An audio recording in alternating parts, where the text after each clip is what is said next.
Chapter 1, Medical Industrial Complex. We are reading from Volume 2 of F&D Recovery Guide by Alyssa Black. Key Flaws in the Medical System, a fictional story that is all too accurate. Here's a fictional story that shows how easily the medical system can miss the real problem. Imagine going to the doctor with full body inflammation that makes you puffy all over. You don't know that it's inflammation yet, you just know your shoes don't fit anymore, and because you're very thin, no one suspects swelling, masking the problem, not solving it.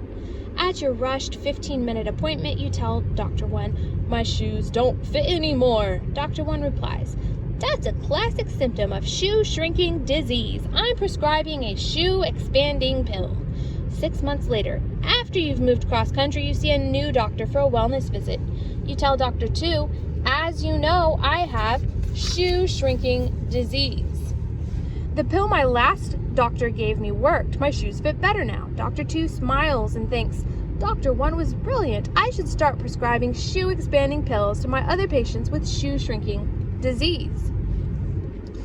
And that, dear reader, is how it begins. The first doctor gave your symptom a descriptive label, shoe shrinking disease, and offered a quick fix instead of looking for the real cause. The cycle repeats.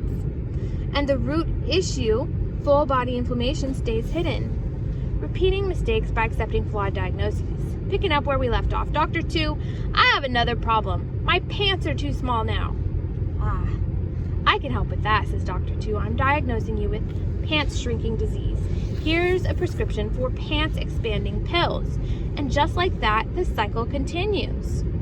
Notice what's happening here. Dr. 2 is building on the flawed work of Dr. 1, trusting the original diagnosis without questioning it. Because doctors rely on shared terminology, respect each other's expertise, and trust your account, they take your word that the first pill worked. In reality, both pills are only masking symptoms, while the real issue, full body inflammation, remains hidden. Let's go even deeper. Dr. 2 continues. "Here are 2 tiny side effects though. First, your nose will grow 2 inches, and second, your feet will go up 2 sizes. You pause. Those sound concerning. Not at all, Dr. 2 says brightly. For the nose growth, I can refer you to a top plastic surgeon who will trim off the extra inches.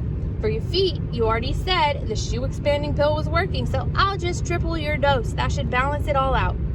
Think of it as a makeover." Now, you're regularly taking your new pants expanding pill, along with a triple dose of your shoe expanding pill, and you're at a consultation with your new plastic surgeon. "Plastic surgeon, can you take these extra 2 inches off my nose and make it look good again?" "Sure can," the surgeon says enthusiastically, "but we'll need to put you under general anesthesia for the procedure, and that's going to cause whole body inflammation. Can you live with that?" Note to the reader, you have come full circle. The doctors never addressed your original problem, full body inflammation. They only masked your symptoms with pills, and now those pills have created side effects. In the end, your original issue, whole body inflammation, will have doubled. You'll be on multiple pills, and part of your face will be cut off. Does that sound like a sensible solution to you? This exaggerated scenario might seem ridiculous, but it's not far from what happens to people with functional neurological disorder, F&D, every day. The real root cause of F&D. This fictional story shows a major flaw in the medical system, treating symptoms instead of looking for root causes. Tragically, the same pattern often plays out in real cases of F&D.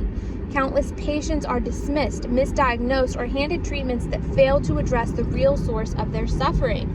For years, people with F&D have been given labels like conversion disorder, implying their symptoms are purely psychological. They're shuffled between specialists, prescribed antidepressants for anxiety, referred to physical therapy for weakness, and sent to cognitive behavioral therapy for stress. These treatments may offer temporary relief, but they've failed to target potential underlying issues such as neuroinflammation or brain injury. And they totally ignore the research-backed physical root of F&D. Your brain has built a simple pathway between the emotional center and the movement center that shouldn't be there. That's the root.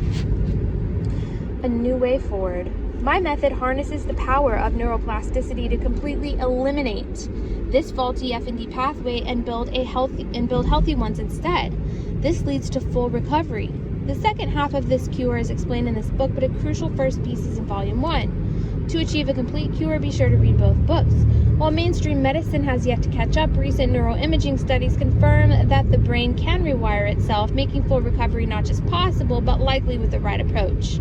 All the research is there, and I'll prove it to you in the coming pages. It's just that no one has put it all together before now. I don't know why. It's so simple once you see it. And I should add here that in the first book, and maybe even in here, we addressed that I use the word cure because that's what I believe. However, I can't legally promise that to anybody, and your results may vary. But I'm giving you the step-by-step critical thinking framework that you can use to tailor your own recovery plan. But I think it's vital to believe that it's possible, so that you do the day-to-day work that actually does make the improvement. So back to the book, and I have to wrap it up shortly because we're almost to our destination.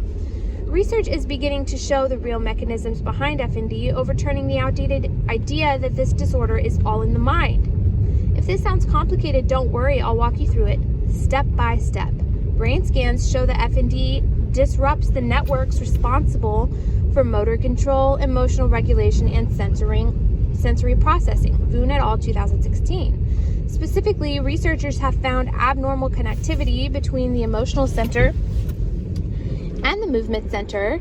Pardon us, we are driving up a snow-covered lane. Researchers have found abnormal connectivity between the emotional center and the movement center, which may explain why emotional distress can trigger physical symptoms.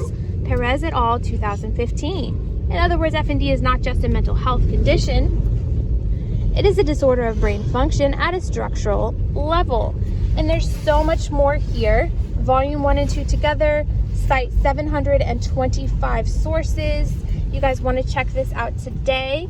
This is part of a new series I'm reading in the car, and so I only have limited time to do this, but I hope it helps you. This is available on Amazon all over the world.